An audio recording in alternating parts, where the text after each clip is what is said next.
আমরা মেয়েরা সকালে ঘুমের থেকে উঠে ভাবি আজকে কি রান্না করব বাচ্চাদের জন্য, আমাদের জন্য। যাই হোক, একটা মানে টেনশন মেয়েদের।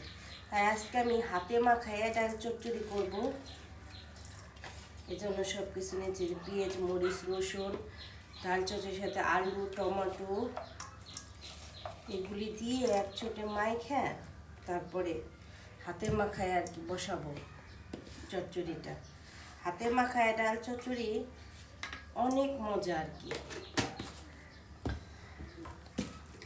এত ভালো লাগে যে হাতে মাখা ডাল চচ্চড়ি করে খাইতে।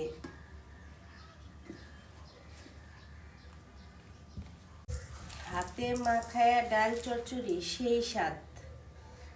তেল দিয়ে দিলাম।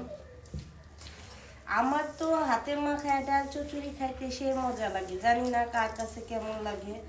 এই যে অবশ্য আমার মাখানোটা এখন শেষ।